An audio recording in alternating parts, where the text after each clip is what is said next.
Infinix hot 40i অফিসিয়ালভাবে Bangladesh মার্কেটে launch করে দিতেই এই শীতে আরও একটি হট অনুভূতি দিতে আপনাদের জন্য নিয়েছে 16GB পর্যন্ত ভার্চুয়াল র্যামের সাপোর্ট, পাশাপাশি রয়েছে আইফোনের মতো ক্যামেরা কাট আউট, ডাইনামিক আইল্যান্ডের সুবিধা, পাশাপাশি এই ফোনটার ডিজাইন যে কারো মন কাড়বে এবং 90Hz রিফ্রেশ রেট সহ এই ফোনটা কিন্তু দারুণ কিছু অফার করছে আপনার জন্য, তাও পাচ্ছেন 13,999 টাকায়। সো হেই গাইস, আমি আছি বরাবরের মতো পারভেজ হাসান আর আপনারা দেখছেন আপনাদেরই পছন্দের চ্যানেল PhZoNe। একটি মতো মিস না করে চ্যানেলটি সাবস্ক্রাইব এবং লাইক করে চলুন শুরু করা যাক। শুরুতে বলতে হয় ফোনটার ডিজাইন দেখে যে কারো মন করবে, এটা নিঃসন্দেহে চমৎকার এবং কিউট একটি ডিজাইন।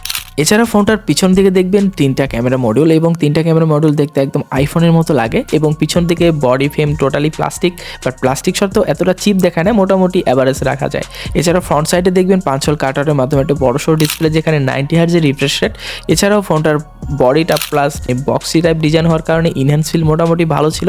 একদম লো বাজেটের ফোন হিসেবে ইনফিনিক্স হট 40i খুব একটা খারাপ কিছু দেয়নি, মোটামুটি এই বাজেটের মধ্যে সবার মন কাড়বে এই ডিজাইন, এটা নিঃসন্দেহে।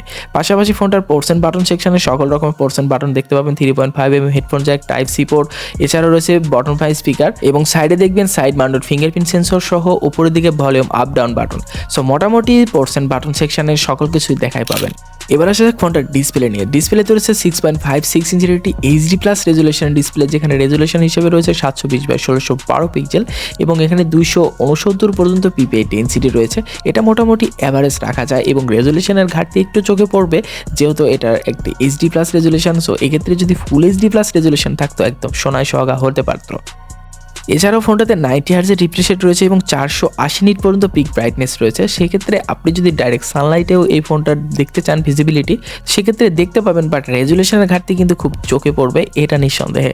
পাশাপাশি এই ফোনটার ডিসপ্লে দিয়ে যদি আপনি কন্টেন্ট ওয়াচিং করে থাকেন তাহলে খুব দারুণ একটা ভিউইং অ্যাঙ্গেল পাবেন। এছাড়াও এই ফোনটা কিন্তু 5 হল কাট আউটের ডিসপ্লে, তো সেই ক্ষেত্রে কিন্তু এই বাজেটের মধ্যে 5 হলের ডিসপ্লেগুলো খুবই কম রেয়ার দেখা যায়। তো ইনফিনিক্স কিন্তু এই আশাটুকু পূরণ করেছে এবং এটার যদি চীন বেজেলের চিন্তা করেন তাহলে মোটামুটি একটি ন্যারো রাখার চেষ্টা করেছে as a budget category phone হিসেবে ঠিকঠাক।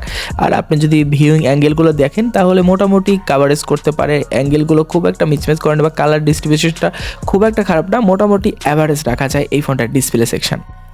এছাড়াও যদি কোনো রকম নোটিফিকেশান আসে তো সেই নোটিফিকেশান বারের জন্য একটা ডাইনামিক আইল্যান্ডের মতো একটি নোটিফিকেশান পপ আপ সিস্টেমে বের হয় এই ডিসপ্লে থেকে, তো যেটা কিন্তু দেখতে অনেকের ভালো লাগবে এবং এই কারণে অনেকে এই ফোনটা পছন্দ করবেন।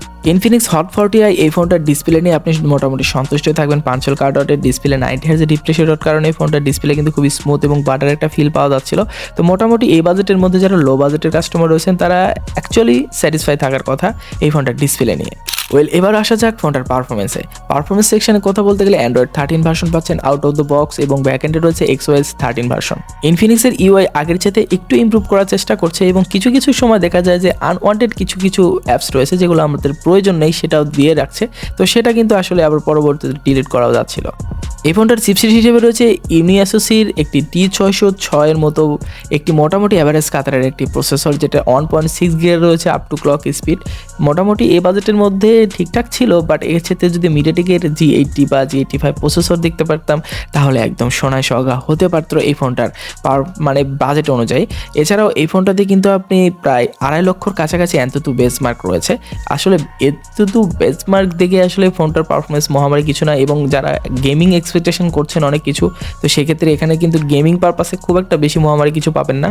মোটামুটি day to day task, multimedia consume, এগুলো টুকটাক জিনিসগুলো আপনি ইজিলি এখান থেকে পারবেন, বাট এখান থেকে বেশি কিছু আশা করবেন না। মানে গেমিং পারপাসে এখানে তেমন কিছুই নেই। যদি আপনি ফ্রি ফায়ার লাভার হয়ে থাকেন তাহলে মোটামুটি ফ্রি ফায়ারটা খেলতে পারবেন। পাবজি যদি খেলতে চান তাহলে খুব একটা বেশি খেলতে পারবেন, এখানে ফেমডপ বা ল্যাকের দেখা খুব বেশি মেজর আপনার দেখতে পাবেন। সো এই ক্ষেত্রে যদি আপনি মাল্টিমিডিয়া কনজুম করেন, মোটামুটি ডে টু ডে টাস্ক করেন, সেক্ষেত্রে এই ফোনটা ঠিক আছে। এখনও প্রায় 8GB র্যাম এবং প্রায় 128GB স্টোরেজ রয়েছে, তো সেক্ষেত্রে যদি চিন্তা করেন 8GB র্যামের ব্যাকএন্ডে আপনি 128GB পাচ্ছেন। এই ফোনটার স্টোরেজে রয়েছে 8GB র্যাম এবং 128GB স্টোরেজ। সো মোটামুটি এই বাজেটের মধ্যে ঠিকঠাক রয়েছে, বাট এর চাইতে যদি আমরা ভালো একটা প্রসেসর বা চিপসেট দেখতে পারতাম তাহলে এর চাইতে ভালো কিছু আশা করা যেত যদি আপনি গেমিং পারপাসে যদি চিন্তা করেন। এছাড়াও যদি নর্মাল ইউজার যারা রয়েছেন তাদের জন্য একদম ঠিকঠাক, বাট যারা হেভি ইউজার রয়েছেন তারা এই ফোনটা একটু অ্যাভয়েড করাটাই আমার মনে হয় ভালো। সো আপনাদের কাছে এই ফোনটার পারফরমেন্স সেকশন কেমন লেগেছে অবশ্যই জানাতে ভুলবেন না। এবার আসা যাক ফোনটার ক্যামেরা নিয়ে। সো পিছন দিকে দেখলে দেখতে পাবেন ট্রিপল ক্যামেরা সেটআপ, যেটা মানে আইফোনের মতো লাগে, বাট এখানে কিন্তু মেইনলি রয়েছে দুইটি ক্যামেরা। সো দুইটি ক্যামেরার মধ্যে মেইন ক্যামেরা রয়েছে 50 মেগাপিক্সেল, এটাই আসলে কাজের, আর 0.8 মেগাপিক্সেল ওটা আসলে তেমন কোনো কাজের না। বাট মেইন ক্যামেরা দিয়ে আপনি মোটামুটি ডে টু ডে ভালো ভালো পিকচার ক্যাপচার করতে পারবেন। আর ইনফিনিক্সের পিকচার ক্যাপচারগুলো একটু বুস্ট আপ করে এবং একটু ন্যাচারাল রাখার চেষ্টা না করে একটু আর্টিফিশিয়াল দেওয়ার চেষ্টা করে, এবং সবারই আসলে এই ক্ষেত্রে এই পিকচারগুলো একটু ভালো লাগে। এবং ডিটেলসের পরিমাণে চিন্তা করলে মোটামুটি ধরে রাখার চেষ্টা করে। যদি ডাইরেক্ট সানলাইটে পিকচারগুলো ক্যাপচার করেন, মানে লাইট, প্রপার লাইটে, তো সেক্ষেত্রে পিকচারের কোয়ালিটি খুব ভালো রাখার চেষ্টা করে। বাট যদি আপনি লো লাইটে ক্যাপচারগুলো করেন, মানে পিকচারগুলো তুলেন, তাহলে সেক্ষেত্রে নয়েজ এরিয়াটা একটু বেশি করে ধরে রাখে। এবং যদি আপনি পোর্ট্রেট মোডে পিকচারগুলো তুলেন, তাহলে সেখানে মানে পোর্ট্রেট মোড মোটামুটি ধরে রাখার চেষ্টা করে, খুব একটা মিসম্যাচ করে না। বাট কিছু ক্ষেত্রে দেখা যায় সফটওয়্যার অপটিমাইজেশনের বেশ ঘাটতি। সো ইনফিনিক্সের ফোন এইকালে আপনার একটু ঘাটতি চোখে পড়বে, এটাই স্বাভাবিক বিষয়। এবং ফ্রন্ট সাইডে এসে দেখলে পাবেন 32 মেগাপিক্সেলের ক্যামেরা, এটা কিন্তু মাশাআল্লাহ অনেকটাই বেটার দিয়েছে। কারণ 32 মেগাপিক্সেল ক্যামেরা, সেক্ষেত্রে ডিটেলসের পরিমাণ আপনি একটু বেটার পাবেন। এবং যেমনটা বলছিলাম রেয়ারের পিকচার ক্যাপচারের মতোই, মানে আপনি ডিটেলস যেমনই থাকুক আপনি এতে একটু বুস্ট আপ করে, আর্টিফিশিয়াল টোন দেওয়ার চেষ্টা করে এবং অর্ম টাইপের পিকচারগুলো দিয়ে থাকে। তো সেক্ষেত্রে অনেকের কাছে ভালো লাগবে। এবং বিভিন্ন ধরনের ফিল্টার রয়েছে, তো সেগুলো ইউজ করলেও এই পিকচার ক্যাপচার থেকে বা এই ক্যামেরা নিয়ে আপনি দিন শেষে সন্তুষ্ট থাকবেন। আর আমি যদি ক্যামেরাতে কথা বলতে চাই, তাহলে অ্যাভারেজ রাখবো এই ফোনটার ক্যামেরা সেকশন। এবার আসা যাক ফোনটার টোটাল একটা রিভিউ নিয়ে। সো ইনফিনিক্স হট 40i এই ফোনটা বাংলাদেশ মার্কেটে 14,000 টাকায় ফোনটা লঞ্চ করেছে। মোটামুটি এই বাজেটের মধ্যে 128 জিবি স্টোরেজ টাইপ দিয়েছে। আর ইউনিসকের T606 মতো চিপসেট দিয়েছে, যেটা মোটামুটি একদম লো বাজেটের ফোনগুলোতেই বেশিরভাগ আমরা দেখতে পাই। তো মোটামুটি আমরা যদি বলি, তাহলে র্যাম রোম যারা একটু বেশি দেখেন এবং ডিজাইন নিয়ে যারা বেশি সিরিয়াস, তো তাদের জন্য এই ফোনটা একদম সিরিয়াস মোটামুটি ভালো আছে। এবং যারা মাল্টিমিডিয়া কনজিউম করতে খুব বেশি পছন্দ করেন, মহামারী মানে আপনাদের পারফরমেন্স বেশি দরকার নেই, তো তাদের জন্য এই ফোনটা একদম ইজ পারফেক্ট।